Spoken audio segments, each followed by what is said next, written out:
आज की वीडियो में हम बात करेंगे सैडनेस पर। जी हाँ, अफसुर्दगी पर। पिछले कुछ दिनों से मैं थोड़ा सा अफसुर्दा फील कर रही थी, सैड थी। तो मैंने सोचा क्यों ना सैडनेस पर थोड़ा सा पढ़ा जाए, इसको समझा जाए। क्योंकि मुझे पता है सैडनेस एक इमोशन है, लेकिन मैं किसी साइकोलॉजिस्ट का एक्सपीरियंस पढ़ना चाहती थी कि कोई साइकोलॉजिस्ट इस इमोशन से गुजरा है तो उसने किस तरह से इसे डील किया है और उसकी क्या रिसर्च है इस पर। मेरे हाथ एक किताब लगी, अच्छी थी किताब, लेकिन साइकोलॉजिस्ट ने नहीं बल्कि एक जर्नलिस्ट ने लिखी थी जिनका नाम है हेलन रसल। काफ़ी सारी किताबें लिखी हैं हेलन ने, लेकिन हाउ टू बी सैड उनकी किताब है जो उन्होंने सैडनेस के बारे में लिखी, जो उनकी जर्नी थी अफसुर्दगी के साथ, उसके बारे में। और बहुत सारी रिसर्च भी इसमें शामिल है, क्योंकि जब कोई जर्नलिस्ट किताब लिखता है तो वो बहुत सारी रिसर्च करता है। अगर उसने साइकोलॉजी के किसी टॉपिक पर किताब लिखनी है तो वो रिसर्च के साथ बाकायदा जो जिन्होंने रिसर्च की है उनसे मिलकर डिस्कस करके किताब लिखते हैं जर्नलिस्ट। सैडनेस हमारी ज़िंदगी का एक बहुत अहम हिस्सा है, और इस मॉडर्न दुनिया में सबसे ज़्यादा अगर हम किसी से भागते हैं तो उसका नाम सैडनेस है। हम सब खुशी के पीछे भागते हैं, हैप्पीनेस के पीछे भागते हैं, लेकिन हैप्पीनेस को समझने के लिए आपको सैडनेस को समझना बहुत ज़रूरी है। इस किताब में हेलन यही कहती हैं, पहले पैराग्राफ में वो बताती हैं कि किस तरह से वेस्ट में जब कोई अगर बहुत अच्छा टाइम गुजारना चाहता है तो वो बीच पर सन बाथ लेता है। एक अच्छा और हैप्पी टाइम माना जाता है सन बाथ लेने को वेस्ट में। लेकिन हेलन इसमें बताती हैं पहले पैराग्राफ में कि वो एक कब्रिस्तान में, एक सेमेंट्री में है, जहाँ पर वो अपनी वालदा के साथ बैठी हैं, सन बाथ ले रही हैं और सैड हैं, अफसुर्दा हैं। वो और उनकी वालदा दोनों अफसुर्दा हैं और अफसुर्दगी को फ़ील कर रहे हैं और ग्रीफ को प्रोसेस कर रहे हैं। और वो ख़ुद भी कहती हैं कि वो पढ़ने तो हैप्पीनेस के बारे में निकली थी, लेकिन हैप्पीनेस को समझने के लिए उन्हें सैडनेस को समझना पड़ा कि सैडनेस क्या होती है। अब इस नए दौर का मसला ये है कि यहाँ पर लोग ना बहुत ज़्यादा अपनी हैप्पी साइड शो करते हैं, फेक हैप्पीनेस या हैप्पीनेस के चंद लम्हात, लेकिन कोई भी अपनी सैड साइड शो नहीं करता। कोई भी ये नहीं बताता कि वो कितना सैड है, वो कितना अफसुर्दा है। वो इमोशन जो हम सब इंसानों को आपस में कनेक्ट करता है, उस इमोशन का इजहार हम नहीं करते। अब हम उसका इजहार करने से कतराते हैं। हम दुनिया को ये बताते हैं कि हम बहुत हैप्पी हैं, जबकि हैप्पीनेस अपने आप में सिर्फ एक सिराब है, भ्रम है। अगर मैं मज़हब और सकाफ़त की बात करूँ तो मज़हब और सकाफ़त ने हमें बहुत ही खूबसूरती से कुछ रिचुअल्स दिए, एक स्पेस दिया जहाँ पर हम अपनी सैडनेस, अपना ग्रीफ प्रोसेस कर सकें। हमारे यहाँ पर एक फ़िरका है अहले तशी के नाम से, और आपने देखा होगा कि किस तरह से उनकी मजलिसें होती हैं मुहर्रम में, जहाँ पर वो बैठकर मातम करते हैं, रोते हैं, ग्रीफ करते हैं, ग्रीफ प्रोसेस करते हैं, अपना सैड होते हैं। और मैंने तो ये भी देखा है कि जब तक मुहर्रम ख़त्म नहीं हो जाता वो लोग घर में खाना भी नहीं बनाते, ज़्यादातर उनकी मजलिसें ही हो रही होती हैं। तो मैं अक्सर सोच में चली जाती हूँ कि इनमें से कितने लोग होंगे जो हज़रत हुसैन अलैहिस्सलाम बोलूँ या फिर रज़ी अल्लाह ताला अन्हो, ये बड़ा मसला है हमारे यहाँ पर। कितने ऐसे लोग होंगे जो हज़रत हुसैन रज़ी अल्लाह ताला अन्हो के साथ बहुत डीपली कनेक्टेड होंगे, या फिर वाकई में वो ग्रीफ, वो दर्द, वो सैडनेस उनके लिए फ़ील कर रहे होंगे। बहुत से लोग उस मजलिस में अपना पर्सनल ग्रीफ भी प्रोसेस करते हैं। उनके अपनी ज़िंदगी में जो दुख है, जो ग्रीफ है, जो दर्द है, वो मजलिस उन्हें मौका देती है, स्पेस देती है, टाइम देती है, अपॉर्चुनिटी देती है कि वो आएँ, उस कम्युनिटी में बैठें और वहाँ पर अपना ग्रीफ, अपना दर्द, अपना दुख प्रोसेस करें। क्योंकि वहाँ पर सब दुखी हैं। वहाँ पर आपके दुखी होने पर कोई भी आपको शर्मिंदा नहीं करेगा, कोई भी आपसे ये नहीं कहेगा अरे तुम दुखी क्यों हो, दुख तो कुफर है, मायूसी तो कुफर है। वहाँ पर कोई आपको ऐसा नहीं बोलेगा। तो ज़्यादातर लोग अपना पर्सनल ग्रीफ प्रोसेस करते हैं। जब किसी के घर में फौतगी होती है और हम जाते हैं दुआ करने, उसे हम पश्तो में तो लासनिवा बोलते हैं। अब मुझे नहीं, उर्दू में मेरे जहन में लफ्ज़ नहीं आ रहा कि क्या कहते हैं उसे, तो हम दुआ करना ही बोल देते हैं। हम जब दुआ करने जाते हैं और हम वहाँ पर रोते हैं तो बहुत मुमकिन है कि हम उस इंसान के लिए ना रो रहे हों जो इस दुनिया से चला गया, बल्कि वो भी हमें एक अपॉर्चुनिटी देता है, वो मौका, वो दुआ करना, कि हम वहाँ कभी कभार ना अपने पर्सनल ग्रीफ या जो हमारी अपनी पर्सनल सैडनेस होती है, हम उसे सोच कर रोते हैं। किसी के भाई को कुछ हो गया तो हमारे जहन में हमारा भाई आता है कि अल्लाह न करे उसे कुछ हो जाए। तो रिलीजन आपको वक्त देता है, जगह देता है, रिचुअल्स देता है, स्पेस देता है, वो कम्युनिटी देता है जहाँ पर आप अपने गम, दुख, रंज, इस सब इमोशंस को प्रोसेस कर सकते हैं। और अब चूँकि साइकोलॉजी भी मौजूद है और वो जज़्बात को बहुत बेहतर तौर पर समझती है, नफ्सियात को समझती है, तो वो आपको और भी ज़्यादा डीप अंडरस्टैंडिंग देती है अपने सैडनेस की। क्योंकि सैडनेस के बारे में मालूमात होना और कॉन्शियसली सैडनेस को प्रोसेस करना, अपने आप को मौका देना सैड होने का, और हैप्पीनेस के पीछे और डोपामिन के पीछे ना भागना, आपको बहुत मदद देता है अपने नेगेटिव इमोशंस को प्रोसेस करने में। इस किताब में चंद बातें मुझे पसंद आई जो मैं आपके साथ शेयर करती चलूँगी। हेलन ने इस किताब को 3 पार्ट में डिवाइड किया है, जिसमें पहले पार्ट में वो कहती हैं कि how to look after ourselves when we are sad. आप अगर दुखी हैं तो आप अपने आप का ख्याल कैसे रख सकते हैं, जिसमें वो सबसे पहले तो कहती हैं कि सैडनेस को अवॉइड मत करें। जी हाँ, क्योंकि वो खुद अपनी सारी ज़िंदगी सैडनेस को अवॉइड करती रहीं, अपने इमोशंस को नम सुन करती रहीं, जिसका उन्हें बहुत नुकसान हुआ आगे जाकर। सैडनेस से आपने फ़ाइट नहीं करनी, क्योंकि इमोशंस से कोई जीत नहीं सका आज तक।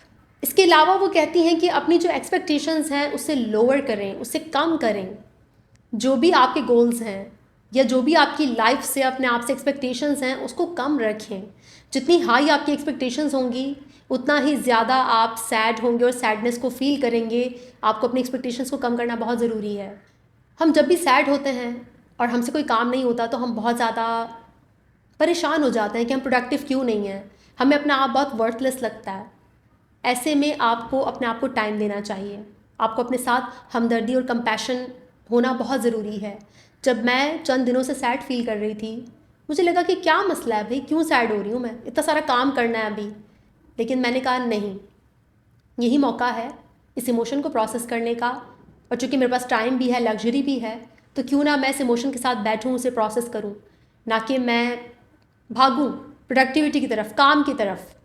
इसके अलावा अपने एंगर का इजहार करना बहुत ज़रूरी है। जी हाँ, जब आप सैड होते हैं तो ज़्यादातर आप मैड भी होते हैं। गुस्सा जो है ना, उसके बहुत डीप डाउन खौफ और सैडनेस होती है। जिन लोगों को सैड होने में बहुत दिक्कत हो ना, वो बहुत गुस्सा करते हैं। अक्सर लोगों को ना अपना दुख फील करने में और उसका इजहार करने में बहुत दिक्कत होती है, और यही वजह है कि वो बहुत गुस्सा करते हैं। गुस्से के नीचे अफसुर्दगी भी होती है, कभी कभार दुख भी होता है। तो अपने गुस्से का इजहार कीजिए। एंग्री होना बहुत ज़रूरी है, और अगर गुस्सा आ रहा है तो उसे एक्नॉलेज कीजिए। दूसरे पार्ट में हेलन कहती हैं कि हाउ टू टॉक अबाउट और सैडनेस। अपने सैडनेस के बारे में बात कैसे करेंगे आप? सबसे पहले तो आपको शेम हटाना होगा। अगर आपके पास ज़िंदगी में सब कुछ मौजूद है, आपकी सारी मटीरियल ख्वाहिशात पूरी हो गई हैं, लेकिन आपको दुख है, डिप्रेशन है, सैडनेस है, और लोग आपसे कहते हैं तौबा तौबा, ना शुक्र इंसान, सब कुछ तो है तुम्हारे पास, अल्लाह का शुक्र अदा करो, तुम क्यों अफसरदा हो, क्यों मायूस हो। आपने इस बात को सीरियसली नहीं लेना, क्योंकि अगर आप सैड हैं तो हैं, इस बात से फ़र्क नहीं पड़ता आपके पास क्या है और क्या नहीं है। सैडनेस एक फीलिंग है, ज़िंदा हैं तो सैड तो होंगे, तो उसे फील करें, और जो आपको शेम कर रहे हैं उनकी बात मत सुने। अपनी फीलिंग्स को डिनाई करना दुरुस्त नहीं है। मेरे पास एक मरतबा एक क्लाइंट आई थी, एक खातून, और उन्होंने मुझे कहा सेशन में कि निदा, क्यों मैं दुखी हूँ या अफसरदा हूँ या डिप्रेशन में हूँ, जबकि मेरे पास अल्लाह का दिया हुआ सब कुछ है।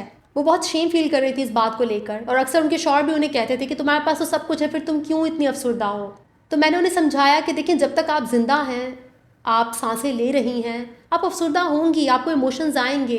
इस बात से फ़र्क नहीं पड़ता कि आपके पास कितनी जायदाद, कितना पैसा, कितनी मटीरियल चीज़ें मौजूद हैं। अगर आपके पास अल्लाह का दिया सब कुछ भी है ना, बच्चे, शौहर, रिलेशनशिप्स, पैसा, सब कुछ, तो भी बहुत मुमकिन है कि आप सैड होंगे, क्योंकि सैडनेस हमारी ज़िंदगी का एक बहुत इंपॉर्टेंट पार्ट है। इसलिए अपने इमोशंस के लिए ना सॉरी बोलना बंद कर दें। अगर आपका मुंह बना हुआ है, आप मायूस हैं, आपको खुशी नहीं हो रही किसी चीज़ से, तो उसके लिए सॉरी मत बोलें, बल्कि उन इमोशंस को जाकर फील करें। आपका अपने इमोशंस पर कोई कंट्रोल नहीं है, ये बात याद रखिएगा। वो बायो फीडबैक होते हैं और उन्हें कोई कंट्रोल नहीं कर सकता। उनको सिर्फ टाइम देना होता है कि वो वापस से नॉर्मल हो जाएं। इसके अलावा एक और इम्पॉर्टेंट पॉइंट यहाँ पर जिसे हेलन रेज़ करती हैं, वो ये है कि अक्सर लोग ना अपनी लाइफ में कुछ हासिल करने के बाद, किसी जगह पर पहुँचने के बाद, जिसके लिए वो बहुत एक्साइटेड होते हैं कि पता नहीं यार, अगर मैं वहाँ पहुँच जाऊँगा तो मुझे क्या मिल जाएगा, मैं क्या हासिल कर लूँगा। और जब वो उस जगह पहुँचते हैं और वहाँ पर उन्हें कुछ हासिल नहीं होता, तो वो बहुत सैड हो जाते हैं। और इसे हेलन फैलेसी ऑफ अराइवल कहती हैं, जहाँ हमें लगता है कि अपनी ज़िंदगी में ना बस यार एक बार बस मैं यहाँ पहुँच जाऊँ, बस एक बार मुझे ये मिल जाए, फिर देखना मेरी लाइफ में खुशियाँ ही खुशियाँ होंगी। ये सही कॉन्सेप्ट नहीं है। आपको एक बेहतर रियलिस्टिक पर्सपेक्टिव की ज़रूरत होती है। जी हाँ, हेलन ये भी कहती हैं, गेट सम पर्सपेक्टिव। आपको सैडनेस पर, ज़िंदगी पर, गोल्स पर, जहाँ आप जाने वाले हैं वहाँ पर, इवन हर चीज़ के बारे में ना स्ट्रॉन्ग और रियलिस्टिक पर्सपेक्टिव बनाने की ज़रूरत है। स्ट्रॉन्ग शायद सही लफ्ज़ नहीं है, यहाँ पर मैं रियलिस्टिक यानी कि हकीकत पसंदाना पर्सपेक्टिव बनाने को ज़रूर कहूँगी आपको। इंसानी दिमाग क्या करता है? इंसानी दिमाग परसेप्शन पर चलता है। परसेप्शन बदलता है, आपका एटीट्यूड बदल जाता है।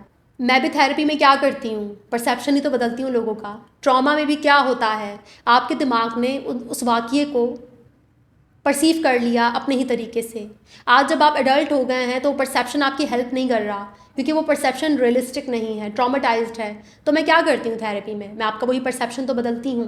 मैं उसी परसेप्शन को तो रियलिस्टिक करने की कोशिश करती हूँ, अपडेट करने की कोशिश करती हूँ। तो परसेप्शन बहुत ज़रूरी है ज़िंदगी में। जो भी आपके मसाइल हैं, आपका क्या तसव्वुर है उन मसाइल को लेकर, और वहाँ पर आपको अपना पर्सपेक्टिव चेंज करने की ज़रूरत है। सपोर्ट नेटवर्क होना बहुत ज़रूरी है। अगर आपके पास एक सपोर्ट नेटवर्क है जहाँ पर आप सब मिलकर एक दूसरे से बात कर सकते हैं, जहाँ पर आप अपने जज्बात का इजहार कर सकते हैं, जहाँ पर आपको इजाज़त है सैड होने की, अपने इमोशंस का इजहार करने की, तो ऐसा सपोर्ट और ऐसा नेटवर्क आपके पास होना चाहिए। तीसरे पार्ट में हेलन बताती हैं कि कैसे आप कुछ एक्टिविटीज़ के ज़रिए अपनी सैडनेस को प्रोसेस कर सकते हैं।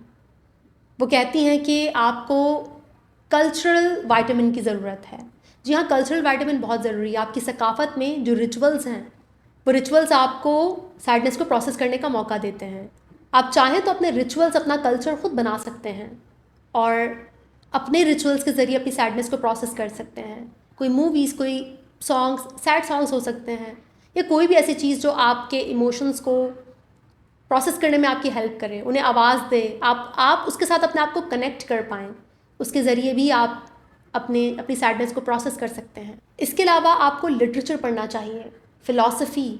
जी हाँ, इतने फ़िलासफ़र्स गुज़रे हैं जिन्होंने इंसान के जो तकलीफ़, अनकम्फर्टेबल नेगेटिव इमोशंस हैं, उसके बारे में काफ़ी कुछ लिखा है।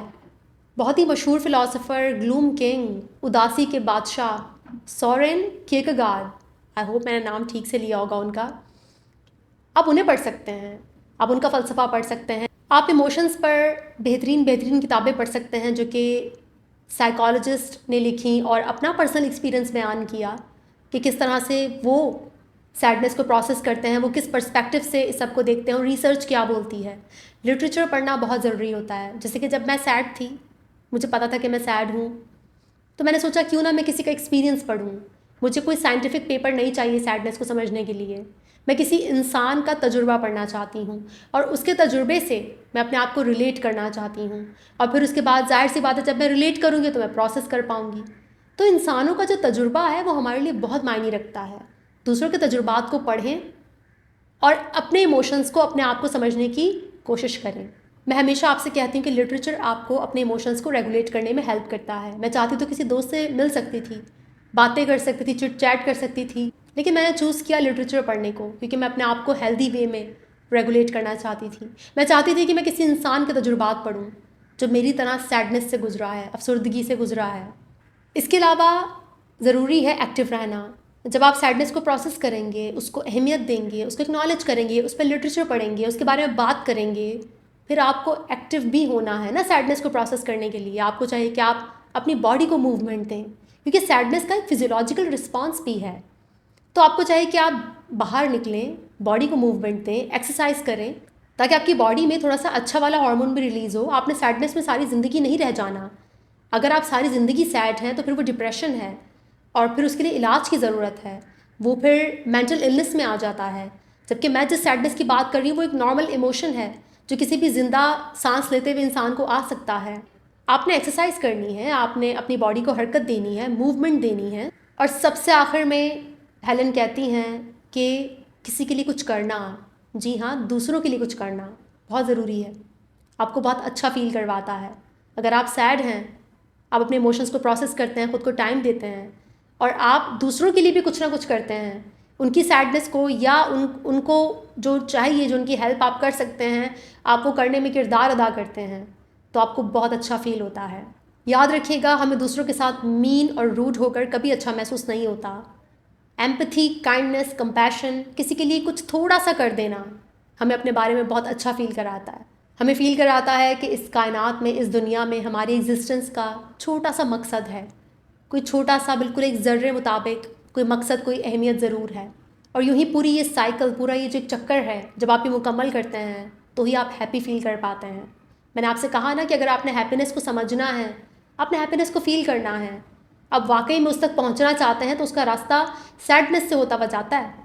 जब आप सैडनेस का पूरा एक गोल चक्कर मुकम्मल करते हैं ना, तो जो आखिरी टिप होता है ना, वहाँ पर आपको पता चलता है कि हैप्पीनेस क्या है, क्योंकि आपके इमोशंस प्रोसेस हो जाते हैं और ये सारी ज़िंदगी चलता रहता है। इस दुनिया में ना दुख सिर्फ एक ही इंसान को नहीं होता, और वो मुर्दा इंसान है जो मर चुका है। जो ज़िंदा है उसे तो होगा। वाइड रेंज ऑफ इमोशंस आप फील करेंगे अपनी ज़िंदगी में। अगर आपको वक्त मिले तो इस किताब को ज़रूर पढ़िएगा। एक जर्नलिस्ट की पर्सनल जर्नी है इस किताब में, जिसने अपनी सैडनेस को, अपने इमोशंस को समझा और उन्हें प्रोसेस किया। वीडियो को यहीं पर ख़त्म करते हैं। इंशाल्लाह नेक्स्ट वीडियो मुलाकात होगी। तब तक के लिए अपना बहुत ख्याल रखिएगा। Thank you so much.